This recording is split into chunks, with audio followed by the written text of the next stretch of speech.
Job Kapitulo 20. Si Sopar mitubag, Job, nakapalibog ka kanako. Busa dili na ako makapugong sa pagtubag, insulto ang imong gisulti, apan may ikatubag ako kanimo, sa walay duha-duha na sayod ka, nga sukad pa sa karaang panahon, sa dihang gibuhat ang tao, walay taong daotan nga nagmalipayon ug dugay.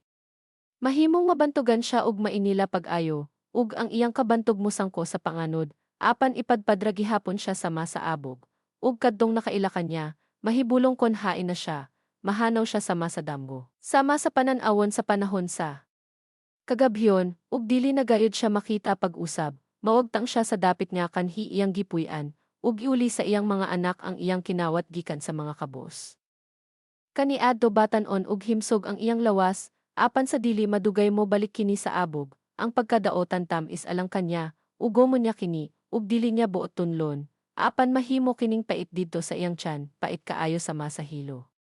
Isuka sa daotang tawo ang bahandi nga iyang gitulon, bawyon kini sa Dios bisan pag-atuan na kini sa iyang tiyan, ang tunlon sa taong daotan sa maghilo, mo patay kini kanya sama sa pinaakan sa mallang bitin, dili na unya siya makakita sa mga suba sa gatas ug dugos, mapugos siya pagbiya sa tanan niya iyang gihaguan pag-ayo. Dili siya makapahimulo sa iyang bahandi, kay gidaog-daog ug gipasagdan man niya ang mga kabos, ug giilog ang mga balay sa laing tao.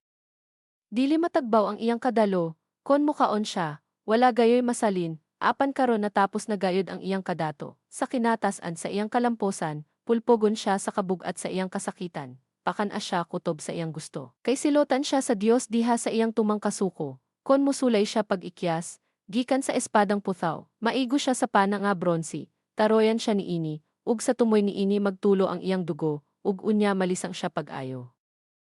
Malaglag ang tanan nga iyang gitigom, ug siya ug ang iyang pamilya, masunog sa kalayo nga diligikan sa tao. Ipadayag sa langit ang sala ni ining tauhana, ug mosaksi batok kanya ang yuta. Ibanlas ang tanan niyang bahandi. Sa daw baha nga kasuko sa Dios, mao kini ang dangatan sa mga taong daotan, ang kapalaran agyandam kanila sa Dios.